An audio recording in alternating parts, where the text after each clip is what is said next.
Continuamos con nuestro invitado tan especial y también todos estos invitados jóvenes que ya están perdiendo el susto y empiezan a preguntar. Estamos con Agustín Laje y una buena cantidad de estudiantes. ¿Usted tiene una pregunta para nuestro invitado? Sí, Agustín, antes del corte nos hablabas de una premisa muy importante y es preguntar siempre de qué va el cambio. En las elecciones en Colombia sucede un fenómeno y es que ese voto generalmente es emocional y a partir de ahí es como se mueven las encuestas. ¿Cómo hacer entonces ese cambio para que el voto no sea emocional? Es que me parece carismático, es que me parece chévere, es que me llega, es que me gusta cómo habla, es que me toca y me da la mano. ¿Cómo ir más allá de esas emociones? Bueno, digamos, idealmente a través de educación política. Lo que hoy no hay, incluso si uno lo compara mirando hacia atrás, la historia de todos nuestros países, lo que hoy no hay es educación política. Pero perdóneme, la izquierda la hizo muy bien en las universidades, hizo muy buena educación y adoctrinamiento. Adoctrinamiento no es lo mismo. Ah, bueno. Adoctrinamiento no es lo mismo que educación, porque la educación te permite ser libre. El adoctrinamiento te esclaviza a un solo dogma. Yo diría, tratar de contagiar pensamiento crítico, aun cuando pensando críticamente te decantes por Petro, ¿eh? Es decir, no significa que siempre razonando el asunto vas a llegar a una posición contraria a Petro. No vamos a absolutizarlo de esa manera tampoco. Digo, que puedas razonar tu voto y que no votes simplemente porque te gustó, por ejemplo, como pasó en Argentina, el perro del candidato, donde se dieron cuenta el equipo de Alberto Fernández que mostrando no al hijo, que era impresentable, sino al perro, que es un collie con un pelaje espectacular, a la gente le fascinaba, le armaron hasta una cuenta de Instagram al perro y hoy en Argentina la gente se agarra la cabeza porque nos gobierna un animal, ¿sí? Pero bueno, alguien puso ese animal ahí desde que escogiste votar un perro. Entonces, yo lo que te diría en este caso es educación política, contagiar en la gente la necesidad de pensar en vez de sentir. ¿Por qué? Porque sentimientos tiene cualquier animal. O sea, digamos, un perro también siente cosas. Ahora, los seres humanos también podemos pensar. Y en la política, más que sentir, hay que pensar. Pero eso se trata, digamos, de una militancia muy complicada porque tenés que generar mucha conciencia en la gente. Bueno, ¿quién va de ustedes con pregunta? Bueno, yo antes de eso una... Entonces, pero el micrófono, por favor, porque si no, no queda grabado. Listo, la pregunta es, bueno, mucho gusto, Santiago, bienvenido a Medellín, a la mejor ciudad que tiene Colombia. La pregunta es, bueno, va relacionada con lo que dice ella y es, bueno, la izquierda se ha logrado tomar las universidades, pero ¿cómo, no solo en Latinoamérica, sí, en toda Latinoamérica podemos contrarrestar esa izquierda? O sea, ¿cómo la podemos disminuir y cómo podemos hacer que la derecha vuelva a tener más poder, y principalmente los jóvenes? Bien, muchas gracias. Armando una nueva derecha. En esa dialéctica continuidad-cambio, las viejas derechas son continuidad y no pueden sino ser eso. Armando una nueva derecha es lo que está entusiasmando a los jóvenes en todas partes donde esto se intenta.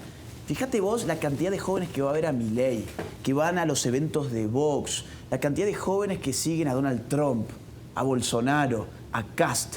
Eso es lo que mueve a la juventud, ver que hay algo nuevo, una nueva derecha. Y en las universidades, mi recomendación para los jóvenes es que aprueben sus materias estudiando y repitiendo todo lo que sus profesores izquierdosos le quieren meter en la cabeza, pero que al mismo tiempo hagan el trabajo por dos, lean la otra biblioteca. Lean la otra biblioteca y traten de influir en sus compañeros. No pierdan sus carreras universitarias por pelearse contra los profesores, ¿sí? Sí. O sea, eso es una cosa muy importante y es que la izquierda se ha logrado tomar el poder en las universidades. Entonces, ¿cómo la derecha puede lograr eso mismo? Pero en las universidades para que no tengamos de pronto tanta izquierda y podamos contrarrestarla. Yo creo que hay que asumir desde la juventud, porque evidentemente esto es un cambio generacional, hay que asumir que había carreras que sí servían para cosas muy importantes. La ciencia política, la filosofía, la sociología, la historia, la pedagogía, la antropología, las humanidades en general, la literatura, el arte, la música. Todo eso que la derecha tradicional, la vieja derecha, decía, estas son cosas de hippies. Vos estudiá ingeniería, estudiá administración de empresas, estudiá informática. Bueno, no, yo los invito a que si ustedes son jóvenes de derechas y tienen estas inquietudes, se animen a estudiar ese otro tipo de carreras porque esas carreras fabrican cultura. Las otras fabrican cuentas, pero estas otras fabrican cultura y terminan dominando las universidades. El cambio tiene que venir de los jóvenes con un cambio, digamos, incluso del proyecto de vida de uno. Robert, adelante.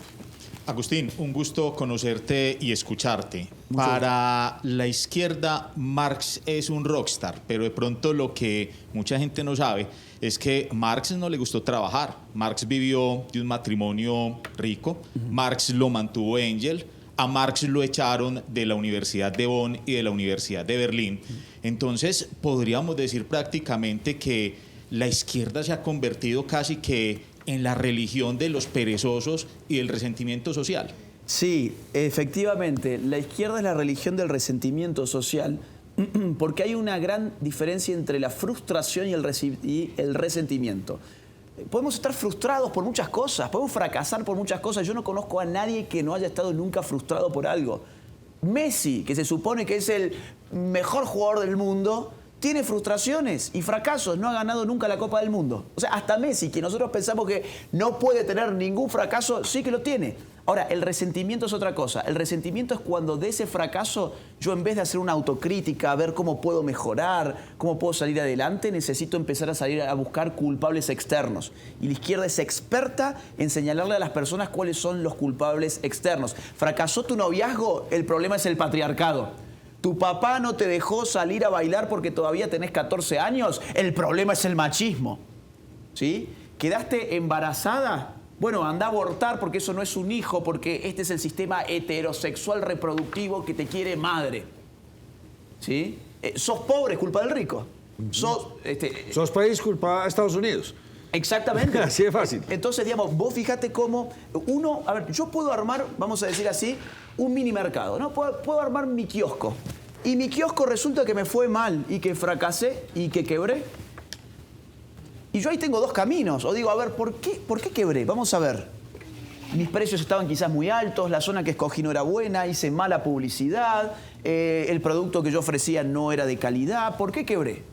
O yo puedo agarrar y decir, no, yo soy impecable, yo soy infalible. El problema no soy yo, el problema es el sistema capitalista. Y ahí voy a tener todo un ejército de mamertos que me van a venir a apañar y vos sos un genio. Si vos quebraste no es culpa tuya, vos sos el mejor. El problema no sos vos, es el sistema, son los ricos que ellos, como no quebraron, culpa de ellos, vos sos pobre. Agustín, ¿pero toda la izquierda es mala? ¿O hay izquierdas buenas y malas? ¿O la mala es la izquierda populista? Le hago la pregunta porque mucho se habla de la izquierda nórdica, que esa dicen sí es buena. El socialismo, Sí, el socialismo. Mire, todos esos países que nos dicen que son socialistas son los que encabezan los rankings de libertad económica. Entonces hay que ver cuán socialistas son esos países. El clima de negocios que tienen es espectacular, la seguridad jurídica que tienen es espectacular. Son en todo caso una mixtura, porque sí es cierto que el Estado tiene un tamaño bastante importante, ¿sí? Pero yo no diría son izquierdismos. El orden social allí está garantizado, por ejemplo. Yo más bien te diría que el izquierdismo pasa por esa operación permanente de estar encontrando a la historia culpables, víctimas y victimarios y estar jugando con eso para redituarse políticamente uno. Y el izquierdismo también pasa por hacer del Estado un gran padre, ya no un gran hermano, un gran padre. Y eso siempre tiende al fracaso. Al fracaso incluso a nivel social y de la realización del proyecto de vida de las personas. Dejemos a las personas en libertad, reduzcamos la burocracia estatal, bajemos los impuestos, disminuyamos el gasto público, no nos metamos en la vida de las familias, no nos metamos en la cama de la gente, que ahora también la izquierda quiere meter al Estado hasta en tu cama, no nos metamos en el lenguaje de las personas. Ahora la izquierda quiere que hables de una determinada manera en que le han llamado el lenguaje inclusivo. No nos metamos contra los no nacidos, que la izquierda promueve su destrucción en el vientre materno. Entonces, las izquierdas en general yo creo que sí son una mala noticia, pero no veo en los nórdicos, en esto que usted me menciona, un izquierdismo puro y duro tampoco. ¿Y China? Bueno, por no, ejemplo. China es lo peor que existe. Es decir, China es una brutalidad totalitaria que ha mezclado el capitalismo con el Estado de una manera totalmente eficiente, porque ha puesto, digamos, al Estado a la cabeza del sistema capitalista. Y les ha ido muy bien, pero ahí pagas un precio. Podés tener una eficiencia económica maravillosa, pero tenés a esclavos viviendo en tu país. Es decir, no todo también es rendimiento económico. Cuidado. Porque si todo fuera rendimiento económico, pues nos convirtamos todos en China y nos convirtamos todos en esclavos. Hay que saber sopesar. un sistema que brinde libertades económicas y que rinda económicamente el asunto, pero que además nos deje llevar adelante nuestros proyectos de Y vida usted lo personales. repite continuamente, libertades. Por ahí, ¿quién tiene pregunta? Hola Agustín, mucho gusto. Mi nombre es Sofía Uribe. Quería, ahora cuando estabas mencionando lo de Chile, se me vino a la cabeza una analogía que estamos viviendo en este momento y es en el caso de Daniel Quintero, el alcalde. Mucho tiempo él cautivó con sus comentarios que le calaban mucho a la gente, a los estudiantes universitarios sobre todo. Y en ese momento creo que es muy común ver a las personas hablar de ese tema y decir, retiro mi voto, no hubiera votado por él. Es lo mismo que ahora explicabas tú con el fenómeno de Chile. Esas personas, cómo se están retrocediendo, quisieran devolver el tiempo, si podemos llamarlo así, para poder resarcir su voto y decir como, no, realmente el cambio que se viene no es positivo. Mira, y en este caso la culpa no es ni siquiera del político. El político hace bien su trabajo. El trabajo del político es detectar cuáles son las ofertas discursivas que mejor calan en la demanda social de la opinión pública. Entonces, el político hace bien su trabajo, porque el trabajo del político es obtener votos. Quien hace mal su trabajo es el ciudadano, que en lugar de votar con la cabeza, vota con el corazón, digamos así, ¿no? Con el corazón. Entonces, ahí es donde la ciudadanía tiene que repensar un poco cómo va a votar. Tú Agustín. tienes una pregunta. Buenos días, mi nombre es Elizabeth Amaya, estudiante de mercadeo también. Tenía una pregunta, digamos la educación es el principal motor del desarrollo del país y ahorita mencionabas algo que me parecía importante y es que la familia tiene una función afectiva y es esa, educar, y pues ahora tenemos una brecha bastante grande y por eso se da que no hay, pues hay gente que no tiene pensamiento crítico. Entonces, ¿cuál crees tú que debería ser como ese plan de acción para incentivar desde las familias esa educación y no haya como decir como algo influenciador, sino un pensamiento crítico desde las familias? Mire, yo creo que evidentemente destrozar la educación de un país es algo que no se resuelve en 4 años, es algo que hay que poner toda una maquinaria a funcionar, pero un proyecto muy interesante sería invertir la forma en que se financia la educación. En vez de financiar la oferta educativa, financiemos la demanda educativa. ¿Qué significa esto? ¿Cómo se financia hoy las escuelas? Bueno, dándole directamente el dinero a las escuelas, sean buenas o sean malas. El Estado va a estar ahí para sostener a la escuela económicamente, ¿bien?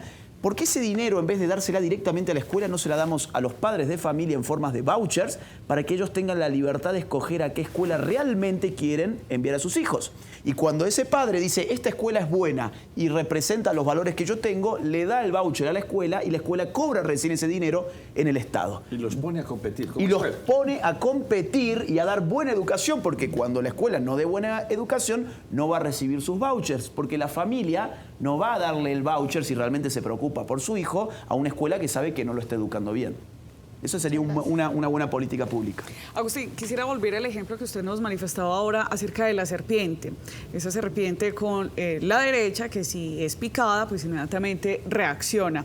Pero llevándolo a un plano más de las personas, del común, no tanto de derecha o izquierda, sino las personas. El año pasado incluso usted hacía una crítica a través de sus redes sociales con respecto a nuestro presidente Iván Duque, donde decía que era un pésimo presidente justamente en mayo por todo lo que estaba sucediendo, ese movimiento social de las personas salir a protestar. Cuando las personas también son picadas por esa serpiente y reaccionan, podemos decir entonces que esas personas también son de paz y simplemente fueron picadas en esa ocasión era por los impuestos que le estaban incluyendo con esa nueva reforma tributaria.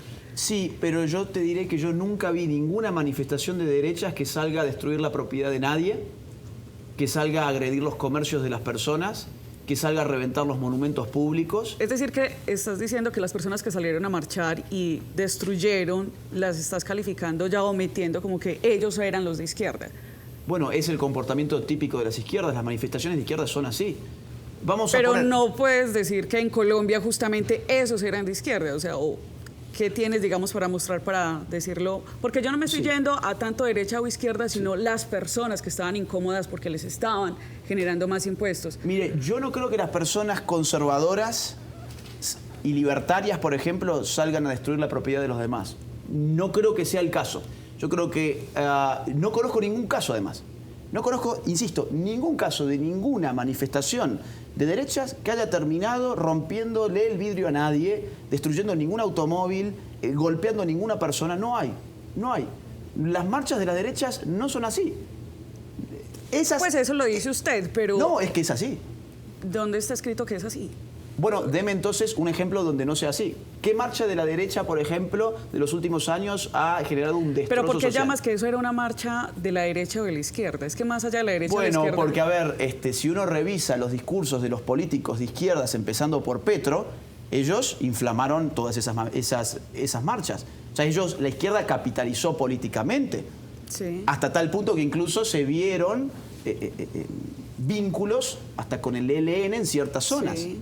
Y el ELN la llamada primera línea incluso. no es la serpiente libertaria el ELN.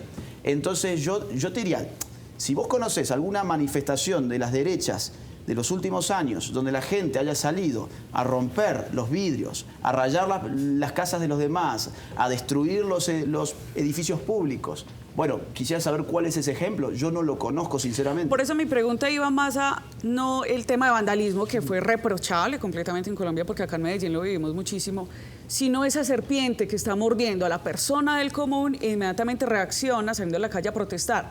No estoy argumentando o defendiendo el hecho de que destruya los bienes, porque por supuesto eso es reprochable y rechazable. Pero en ese ejemplo que vos me brindás, sí hay una destrucción concreta de bienes públicos, privados. No, claro que violencia. la hubo. Bueno, eso es entonces incapaz. ahí ya la serpiente libertaria diría, no, esto es una cosa desmedida. ¿Por qué? Porque no estás agrediendo a quien te pisó, estás agrediendo a un vecino. El libertario reacciona frente a la persona que le agredió. Es como que él me meta a mí una cachetada, pero yo te la pego a vos. Es absurdo. ¿Por qué van a destruir los negocios a la gente que no tiene nada que ver con que el señor Duque quiera subir los impuestos? En todo caso, vayan a buscar al señor Duque. Pero, ¿por qué un vecino tiene que pagarlo? ¿Por qué tiene que pagar la gente que paga sus impuestos después para que le revienten un monumento, para que le revienten una estación de metro, que es la que las personas y los trabajadores usan para movilizarse? Entonces, yo no veo que ese ejemplo coincida con lo que yo entiendo por reacción sana. La serpiente, cuando vos la pisás, te pica porque vos la pisaste, no le pica al que está allá. En ese caso, ¿qué sería una reacción sana en ese ejemplo que usted nos manifiesta? Sacar al gobierno tanto con de votos. Sacar al gobierno con votos. Y salir a manifestarse con el Sin discurso destrucción. político bien claro, pero sin hacerle pagar después el vidrio a un vecino que simplemente se trata de ganar la vida. Agustín, ¿existe el centro?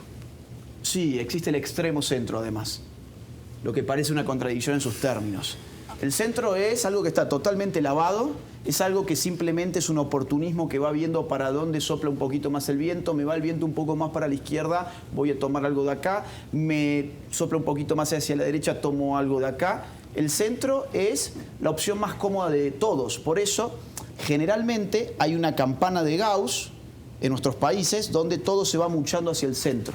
¿Sí? Ahora esa campana de Gauss está cambiando, ahora la cosa se muestra así, el centro ya no está, digamos, llegando tanto como antes. En Colombia teníamos un candidato que se catalogaba de centro, pero en últimas lo terminan calificando de tibio, porque no se compromete con nada. Y la gente que vota por el centro también es tibia, porque es la mejor forma de no tener que informarme y saber de política y quedarme con la conciencia tranquila. Voto al centro porque, bueno, no sé ni qué es la derecha ni qué es la izquierda, pero supongo que en el centro habrá algo mediano entre los dos. Ahí va mi voto. No hay riesgo. No hay riesgo. O sea, me quedo con la conciencia tranquila. El modelo se agotó. El modelo democrático de todos los países, en Europa vimos las primaveras árabes, hemos visto en España, en muchas partes, el modelo de gobierno o el modelo democrático... Se agotó, pero no necesariamente por culpa de la izquierda, sino por algo de esta izquierda que estamos hablando ahora, sino por algo llamado globalismo. En este momento hay una transferencia del poder de los Estados-nación hacia organizaciones internacionales. ¿Sí? La soberanía es un concepto que acompañó al nacimiento mismo del Estado moderno. ¿Qué es la soberanía? Que el Estado decide su futuro, el Estado decide sobre su territorio, sea su propia norma. Ahora, si usted se fija, la cantidad de presiones internacionales sobre nuestros estados para tener un modelo u otro es enorme.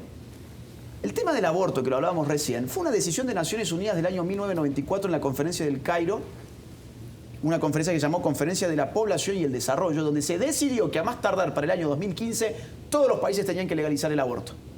Eso no fue una decisión de los estados. Por lo tanto, ya no podemos hablar de democracia. ¿Por qué? Porque en la democracia el soberano es el pueblo. Pero cuando te gobierna un burócrata de Naciones Unidas, o cuando un George Soros te financia un movimiento social, o cuando Planned Parenthood te financia la legalización del aborto en tu país, ya no tenés un estado soberano, ni siquiera tenés un pueblo. Tenés agentes de poder, élites de poder internacional que están condicionando el futuro de tu país. Y le quiero que usted nos cuente qué es el progresismo, que parece que es nada más inherente a la izquierda, y los rusos están ganando algo aquí.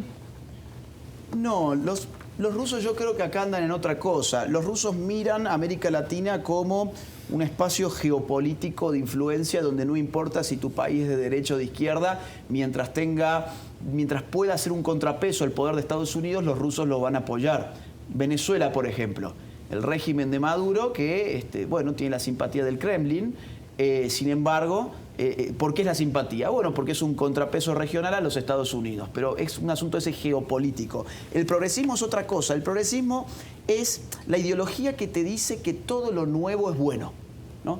Todo lo nuevo es bueno. El progreso tiene la forma del iPhone, ¿no? ¿Cómo va el iPhone?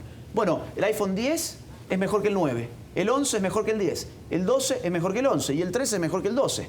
Hay una correlación entre lo nuevo y lo mejor en la tecnología, pero esa correlación se plantea en el ámbito de las ideas políticas y de la ética y del arte y de la estética, y se piensa que todo lo nuevo tiene que ser mejor que lo viejo. Eso es el progresismo.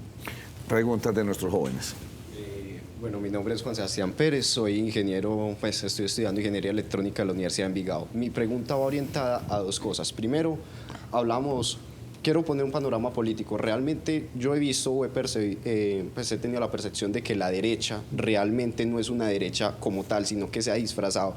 O sea, se ha puesto en el espectro político más a derecha, pero no significa que realmente sea una derecha. Por ejemplo, lo podemos ver incluso en este país, que muchas de sus políticas no corresponden a una derecha, ni en muchos países, en muchos periodos pasados. Entonces, mi pregunta es, frente al panorama político que tenemos actualmente, frente a elecciones, usted nos hablaba de una nueva derecha. Entonces, para usted, qué pena, ¿qué debe incluir esa nueva derecha para, digámoslo así, dar frutos en lo que es sus ideales? Y sobre todo, digámoslo así, ¿qué toca hacer, digamos así, dado el caso de que se gane el panorama electoral de la derecha, qué debería hacer esa derecha para perdurar y para lograr resultados, para mejorar la sociedad, digámoslo así? Muy buena pregunta. La nueva derecha es una articulación entre sectores libertarios no progresistas, conservadores no inmovilistas y patriotas no estatistas. Esto es lo que caracteriza todas esas posiciones de nueva derecha que les comentaba antes. Ahora, todos ellos, Vox, Milei, Kast, han surgido como el fruto de un desembarazo. Ellos se han desembarazado ¿de qué? De la derecha tradicional. Milei se desembaraza ¿de quién? Del macrismo. Kast se desembaraza ¿de quién? Del piñerismo. Vox se desembaraza ¿de quién? Del PP. Trump, ¿de quién se desembaraza? Del establishment del Partido Republicano, hasta tal punto que crea MAGA, que es una interna dentro del Partido Republicano. Entonces, ¿a qué voy con esto? Que el primer paso que tiene que dar la derecha colombiana para ser una nueva derecha es desembarazarse de la casta política de la vieja derecha y traer nuevas caras, caras jóvenes, ideas renovadas, porque si no, en esa dialéctica continuidad-cambio, siempre vas a hacer la continuidad. Y la gente está harta porque las cosas no están bien. No vamos a decir que las cosas están fabulosas, no, la gente cree que no están bien y tenemos que presentarle desde la derecha que nosotros somos el verdadero cambio. No esas ideas de la Guerra Fría de los izquierdosos que siguen insistiendo, ya se les cayó el muro en el 89, pero siguen insistiendo con lo mismo. Tienen al lado de ustedes un país con el 97% de pobreza, que es Venezuela, y siguen insistiendo con que eso es lo que hay que hacerse. No, la nueva derecha tiene que traer el verdadero cambio, no la continuidad. Pero y para eso desembarazarse. Una pregunta ahí, pero hay unos caudillos que no se quieren salir. El caso del expresidente Uribe. Se perpetúan, no le dan posibilidad a nuevas generaciones y eso hace que todo el mundo se canse. Eso termina haciendo daño. Lo mismo que pasa en su país, o sea, y se quedan. ¿Por qué los políticos se arraigan y no se van? Es bueno, porque el poder es adictivo. Por eso, el poder es adictivo. Siempre se quiere más y siempre se lo quiere conservar. aun cuando hasta la propia vida y la propia libertad está en riesgo. Ahora, yo le diría, eso hace un daño terrible, terrible.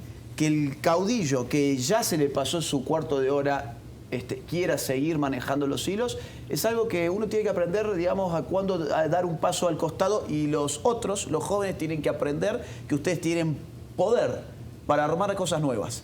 Armen cosas nuevas. Yo sé que armar partidos políticos nuevos y estructuras nuevas siempre es difícil, pero el sistema electoral colombiano es bastante sencillo. No tienen el problema de los mexicanos, por ejemplo, o de los argentinos. Acá es relativamente sencillo. Entonces yo diría, gane Fico, gane Petro, gane Juancito Pérez, gane quien sea, en Colombia, que es un pueblo que tiene un etos de derechas, yo creo, en general, a pesar de todo lo que ha avanzado acá a la izquierda, hay un espacio para representar a mucha gente que está cansada que se les diga que para evitar a la izquierda hay que votar al centro. Fíjense, ya que hablábamos de centro, nos vienen repitiendo en todas partes que la mejor forma para evitar a la izquierda era votar por el centro. Votamos por el centro derechita cobarde en Argentina, que fue Macri, ¿y qué pasó? Nos devolvió al kirchnerismo. Votaron por el centro derechita cobarde en Chile, Piñera, ¿qué pasó? Una reforma de la Constitución y un comunista como Boric. En Perú pasó lo mismo, y acá está pasando lo mismo también. Entonces hay un espacio para que realmente nos juguemos por las ideas. Agustín, otra pregunta.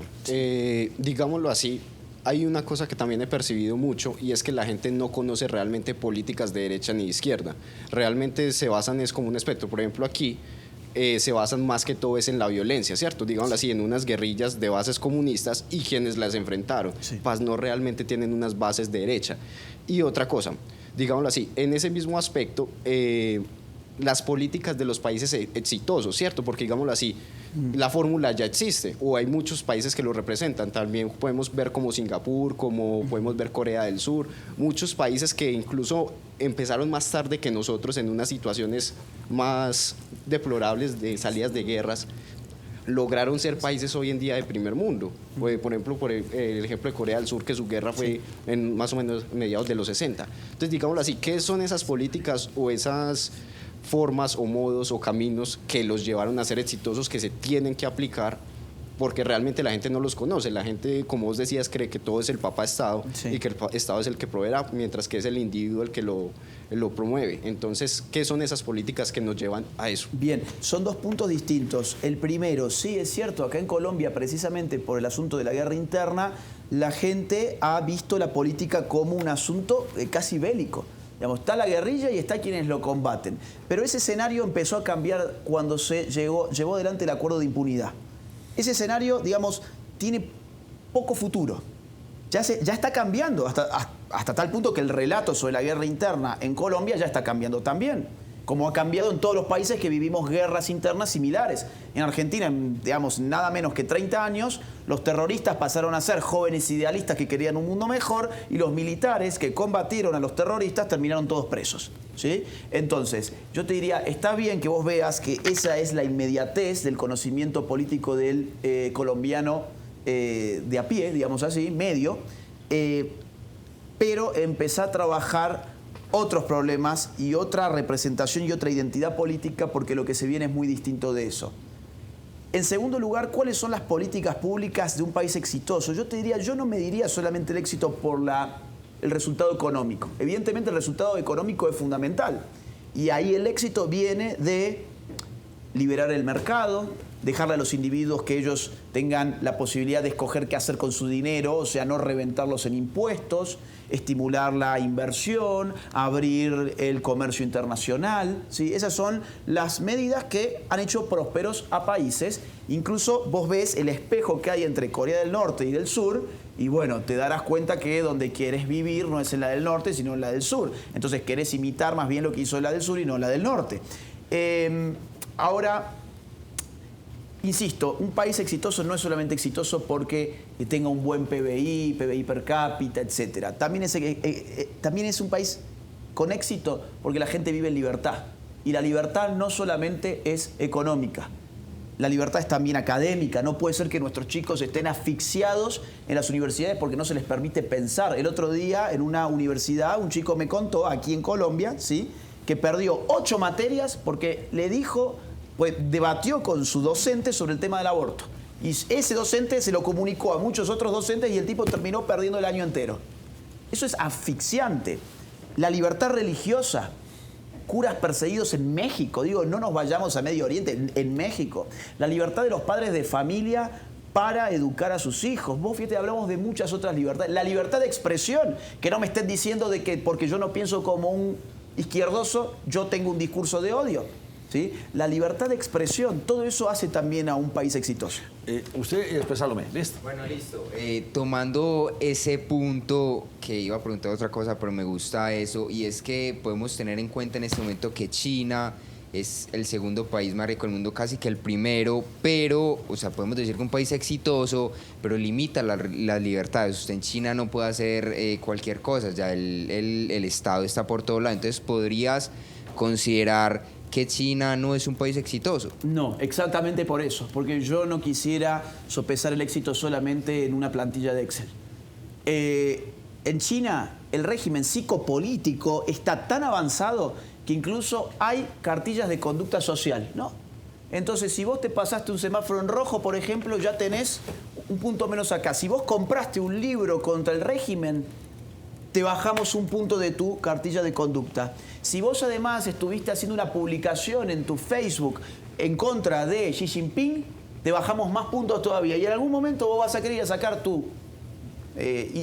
entrar al metro, por ejemplo, sacar el pase del metro y te van a decir, no, usted no se ha portado bien. Acá usted no tiene puntos suficientes para subir al tren. Usted no tiene acá puntos suficientes para sacar un viaje, un boleto de avión. Usted no se puede mover, usted no puede contratar un servicio de internet porque usted no se ha portado bien. ¿Eso es un país exitoso? No, eso es un país cárcel.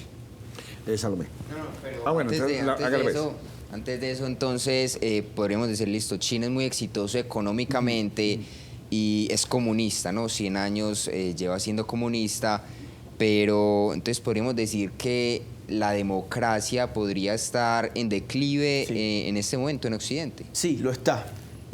China, yo te diría, a partir de Deng Xiaoping, en el 78, introduce reformas de mercado. El éxito económico de China no es por políticas económicas comunistas, es precisamente por políticas económicas pro mercado, pero dirigidas por el Partido Comunista Chino. O sea, China es una combinación de ultracapitalismo con ultraautoritarismo comunista. Eso es China. China es un engendro. Y lo segundo que me habías dicho, perdóname, era... Lo de si la democracia... Ah, sí, la democracia, está en declive. sí, está completamente en declive. Pero aparte, la democracia está en declive por lo que mencioné antes. Hoy importa más qué deciden ciertas élites globalistas que lo que la gente quiera para su patria.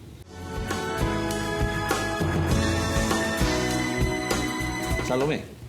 Bueno, a mí me parece importante como 3 conceptos que acabas de decir, pues, y has dicho a lo largo de esta charla, que está muy interesante, que sería como la educación, la libertad y el capitalismo, ¿cierto? Yo simpatizo con muchas de ellas, pero me pregunto entonces por qué está fundamentado que el aborto sea una medida de izquierda, si precisamente esas 3 cosas llevan a que alguien como yo, que soy mujer, prospecte mi vida con más peso en lo profesional, en una carrera profesional, que en crear una familia. Y además, pues, el mundo también, la pobreza se está desbordando. Entonces, no entiendo como ese fundamento. Bueno, porque la filosofía liberal, por lo menos, depende de 3 derechos básicos: libertad, propiedad y vida. Tanto es así que sin vida yo no puedo tener libertad. ¿Cuál es la libertad de un muerto, por ejemplo? ¿Tiene libertad de expresión un muerto? No, porque no puede expresarse. ¿Tiene libertad de movimiento, libertad política? No, porque no puede moverse ni votar. Entonces, ocurre que el fundamento primero del derecho se llama vida. Después de la vida viene la libertad. Y cuando tenemos el caso de un aborto, lo que hay precisamente es el aniquilamiento de una vida que además es inocente. Esa vida ya es una vida humana. Digo, a un nivel celular y a un nivel genético tenemos una vida humana independiente genómicamente de su madre y de su padre. Por lo tanto, yo te diría, una persona tanto conservadora como libertaria no podría estar a favor del aborto. Ahora, el aborto empezó siendo una política por primera vez en el mundo en la Unión Soviética, y en América lo fue en Cuba. Es decir, ha habido una conexión histórica y hoy el aborto representa intereses metacapitalistas. Y ahí vos das en el clavo. Representa intereses metacapitalistas que tienen que ver con el control de población. Y eso lo representa por lo menos desde la década del 60, cuando Lyndon Johnson, presidente de los Estados Unidos, dijo en el 20º aniversario de la ONU lo siguiente, textualmente: actuemos sobre el hecho de que menos de $5 invertidos en control de la natalidad equivalen a más de $100 invertidos en desarrollo económico. ¿Qué significa esto? Es mucho más fácil matar a un pobre antes de que nazca que después sacarlo de la pobreza. Cuesta mucho menos. Y eso para mí es criminal. Criminal. Pues ya están aquí todos con las preguntas. Voy con ustedes, pues con José, para que ya vamos concluyendo. Sí, claro. Agustín, volviendo aquí al contexto colombiano, quería preguntarle, ¿qué le diría usted al pueblo colombiano sabiendo que bajo gobiernos de derecha ha sufrido violencia y también la brecha económica, la distribución de la riqueza, la brecha es muy grande? Lo que le diría es que esa brecha va a ser todavía más grande si vienen las izquierdas. Que miren qué ha pasado con la pobreza y con las brechas de la pobreza en países donde los proyectos políticos y los modelos económicos han sido similares a los que la izquierda quiere llevar aquí a terreno. Eso tiene que solucionarse.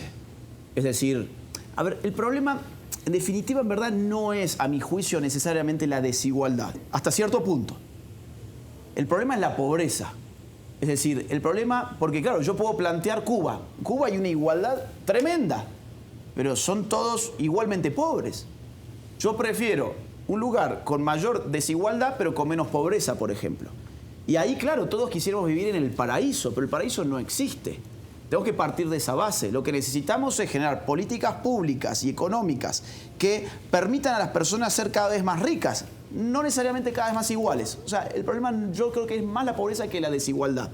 Y para eso necesitamos un Estado que afloje sus tentáculos, que le quite impuestos a la gente, que deje de tomar funciones constantemente nuevas, que deje de ser un lugar del empleo del buen militante de turno, donde tenemos que estar inventando secretarías, departamentos, subsecretarías para darle trabajo a gente que podría estar trabajando en el mercado, generar condiciones de inversión, alentar la empresa, alentar a las familias, a los individuos.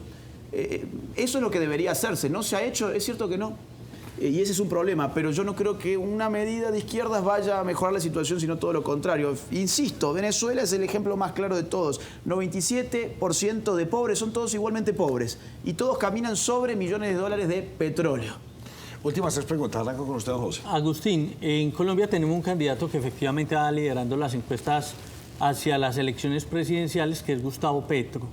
Gustavo Petro tiene un lenguaje, o mejor un discurso que es camaleónico. Sí. Lo va cambiando constantemente dependiendo del escenario. ¿Cómo evitar que un elector común y corriente pues no se deje seducir de ese lenguaje camaleónico donde él escucha lo que quiere escuchar en determinado momento? Mire, creo que lo más efectivo para eso y lo que nos permiten hoy los medios sociales es elaborando un corte y pegue en videos mostrando, miren, esto dijo acá, pero esto otro dijo acá, pero esto otro lo dijo acá. Y mostrarle a la gente que es un mentiroso y que nadie quiere tener a un presidente que mienta en su campaña electoral y mucho menos cuando llega allí. Sin embargo, ese es el modus operandi típico. Es decir, a ver, hoy giran los videos de Chávez diciendo que él no era socialista.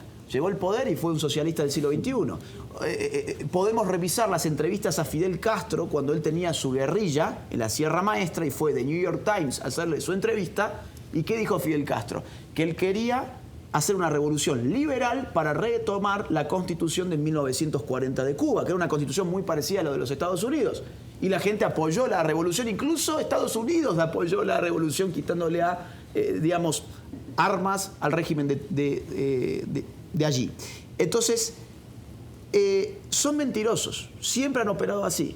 Ahí no hay nada nuevo. Ahora lo que está haciendo Petro es tratar de ganarse al público religioso y que el público religioso que tiene fe sepa que la izquierda lo primero que ha aplastado siempre es la libertad religiosa, ¿sí? Lo mismo ha hecho López Obrador. López Obrador también es camaleónico, totalmente camaleónico. Y hace pocos meses 5 sacerdotes fueron condenados en México por haber dicho en sus homilías que tenían los católicos que razonar su voto. Eso fue lo que dijeron, que razonen su voto, que sean buenos ciudadanos, que piensen a quién van a votar. Los 5 están hoy condenados por López Obrador. ¿Cuántos católicos votaron a López Obrador? En un pueblo que tiene 85% católicos como es México. Increíble. Nada menos hace Agustín, poco, frente- 21 organizaciones militares manifestaron que apoyaban a Gustavo Petro. Van a terminar todos presos esos muchachos. O van a terminar... Militares. Es que acá se viene un revisionismo enorme como ya pasó en Argentina. Es decir, la gente de las Fuerzas Armadas, cuídense porque... Dados de baja a todos, porque hay que cambiar todo ese estamento. Y es que, vean, ese punto es clave. Empezamos diciendo de que la diferencia del chavismo era que tenía las Fuerzas Armadas en su control. Los socialistas del siglo XXI siempre han tenido que buscar la manera o bien de destruir el aparato militar o de capturarlo para sí. El chavismo capturó al aparato militar. Hoy son todos narcotraficantes, ¿eh? Con eso crea una nueva oligarquía. Con eso crea una nueva oligarquía. Sí. ¿Cuántos generales tienen? Pero tienen más generales que soldados. Y no son oligarcas que producen empleo, sino que se enriquecen, pero Exacto. tienen el control. Ahora, en cambio, el modelo argentino fue otro. El modelo argentino, como las Fuerzas Armadas de Argentina tienen una visión muy clara de la política, tiene una visión clara de la fe, de la religión, de las ideas políticas, no las podías amarrar de esa forma. ¿Qué hicieron? Los pusieron todos presos, los destruyeron. ¿Con qué? Con el asunto de la década del 70 y la guerra interna contra la guerrilla que nosotros también tuvimos en Argentina. Yo me inclino a pensar que acá conquistar de esa manera a las Fuerzas Armadas no va a ser tan fácil como hizo Chávez, porque acá las Fuerzas Armadas son patrióticas. Ahora bien, sí que se las puede entonces empezar a perseguir. ¿Con qué excusa? Ay, ustedes hicieron esto contra los jóvenes idealistas de las guerrillas que querían un mundo mejor. Entonces vaya usted preso. Entonces cuidado de las Fuerzas Armadas también. Pero en ese discurso camaleónico se le puede prometer mucho a las fuerzas militares para contar con el apoyo de ellos, por lo menos en campaña. Claro que sí, y es probable que es lo que esté haciendo. Pero no se olviden, las promesas de campaña se las lleva después el viento. Agustín, Voy con en usted, línea, muchachos, ya para que cerremos. en línea con lo que estaba preguntando José, el discurso camaleónico y a manera, digamos, de alerta que usted nos pueda brindar, ya que estamos a puerta de unas elecciones, ¿este discurso camaleónico usted lo encasilla solamente en los asuntos de izquierda o también de derecha? No, también derechas.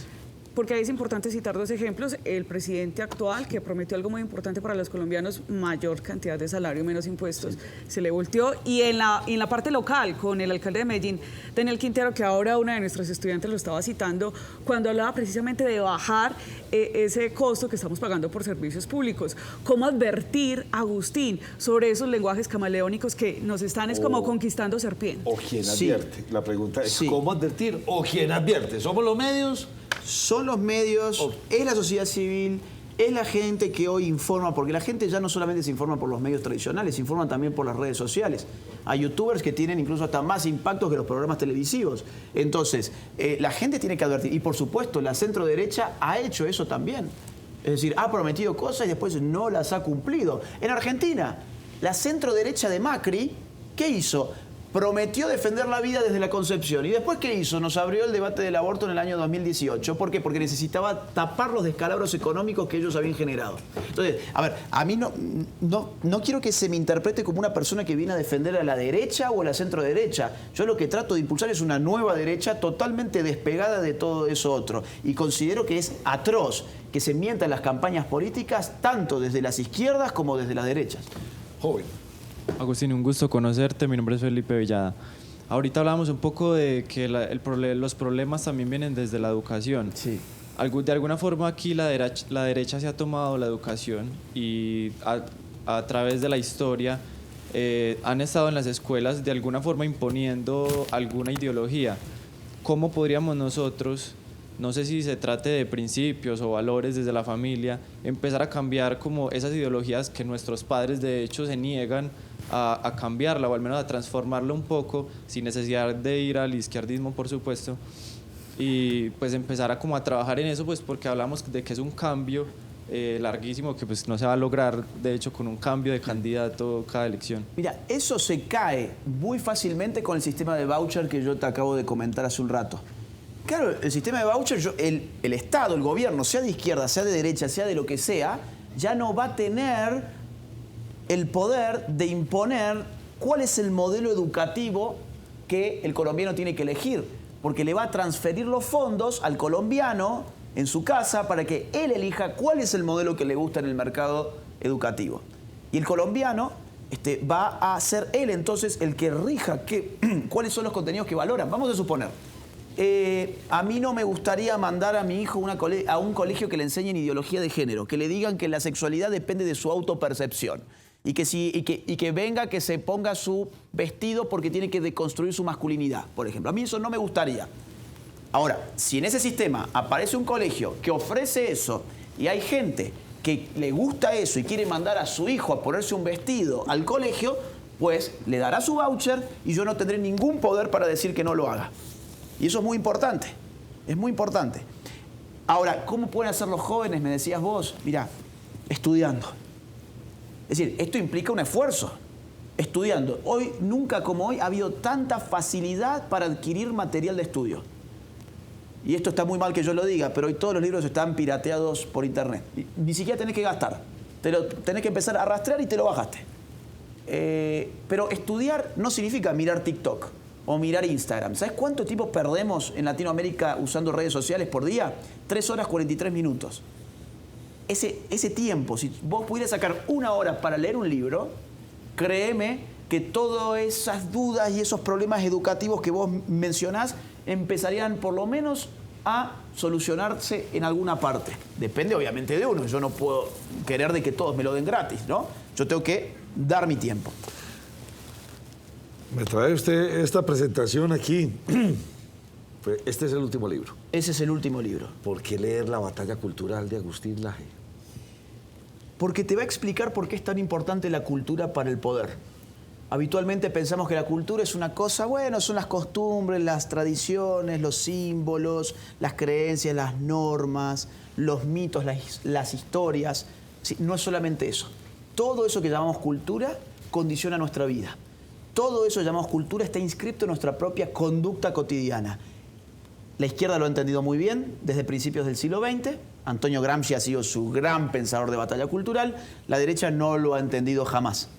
Ahora las derechas están empezando a hablar de batalla cultural y no han teorizado qué es una batalla cultural. Bueno, este libro viene a teorizar qué es una batalla cultural y qué puede ser una nueva derecha. Es un libro gordito, ¿sí? O sea, hay que... Está estudiado, es un libro que se trabajó profundamente. Es un libro que me llevó, digamos así, 7 años muy interrumpidos, pero me llevó bastante cantidad. A grandes rasgos, Sí. obvio, para que compren el libro, ¿qué es una batalla cultural? Una batalla cultural es una disputa de magnitud cuyo fin es el dominio de los elementos de una cultura que se hace a través de la misma cultura. Explico así. ¿Qué son los elementos de una cultura? Las tradiciones, los mitos, los ritos, las historias, las creencias, las costumbres, el lenguaje. ¿Qué son mecanismos culturales?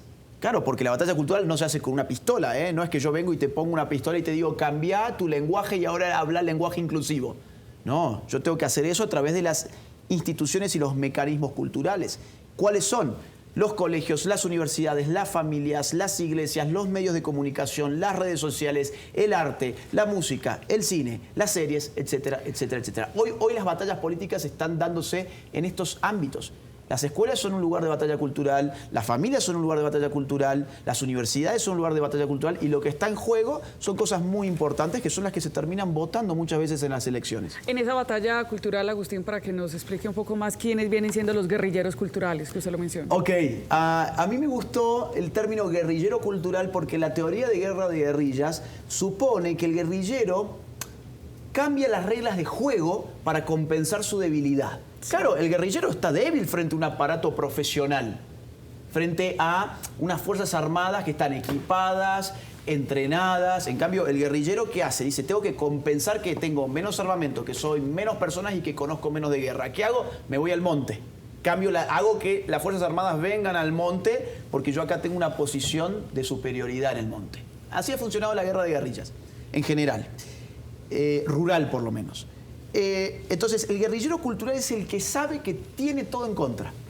Que Netflix, totalmente progresista, Hollywood, totalmente progresista, las universidades, progresistas, las escuelas, dependiendo de una currícula escolar del Estado que generalmente termina siendo progresista también, ¿sí? Los medios de comunicación, este veo que es una excepción, pero por lo general tienden mucho más hacia las izquierdas, el arte, la música, el teatro, el cine. Entonces el guerrillero cultural, viendo que está en una posición de debilidad, sin embargo, piensa cómo yo puedo tener influencia, cómo yo puedo alcanzar a la gente, cómo yo en mi día a día puedo cambiar las cosas, aunque sea en mi entorno familiar. Y hoy tenemos, por ejemplo, redes sociales a través de los cuales no solamente tu entorno familiar y de amigos, sino que podés trascender con tu mensaje a mucha más gente. Ese es un guerrillero cultural. Pues, Agustín, yo me quiero adelantar al final. No, es que me voy ya. Ah, bueno. Ya el hombre tiene otro compromiso. Era algo cortico. ¿Usted por qué habla de que hay una generación idiota? Hoy. Ese concepto salió de este programa hace creo que 2 o 3 años. Sí, señor. Y ese concepto es el que voy a trabajar en mi próximo libro que va a salir el año que viene. Porque la palabra idiota viene del idios griego. O sea, idiota no es una palabra nuestra, ¿eh? Es viejita, viejita. El idios griego lo representa muy bien la filosofía griega como aquel que se mira al ombligo. Aquel que las cosas públicas no le interesan. Mientras su ombligo esté bien, esa persona lleva su vida aislada de los debates públicos, de las discusiones importantes. Ese idiota griego va a tener también una figura en el medioevo y va a tener una figura moderna, por ejemplo, en la rebelión de las masas de Ortega y Gasset, donde el hombre masificado nos lo presenta a Ortega como un verdadero idiota. ¿Por qué? Porque piensa que él es el hacedor de la historia, que su ombligo es lo más importante del mundo y no ve el proceso civilizacional que está detrás de él. Las generaciones hoy en día tienen todos esos defectos, pero no solamente las nuevas generaciones, yo diría que ya es prácticamente consustancial a la sociedad idiota. Habría que hablar ya no de la generación idiota, sino quizás de la sociedad.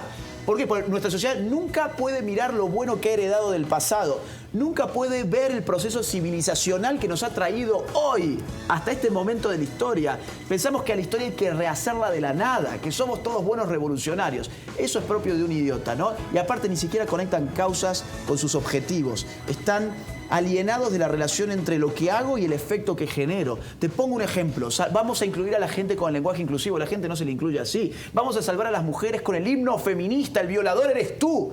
¿Cuántas mujeres salvaron de ser violadas con eso? Vamos a salvar a las mujeres de la violencia de género con la marcha del 8M.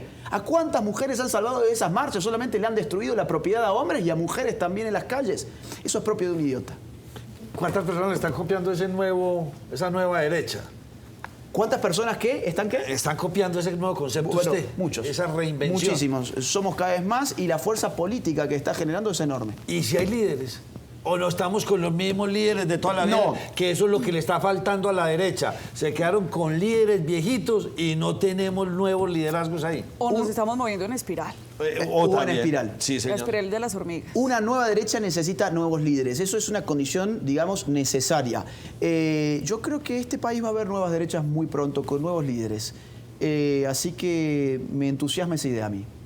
Muchachos, muchas gracias por habernos acompañado primero ustedes. Bastante rato aquí, don José, don Mario, estábamos haciendo este especial.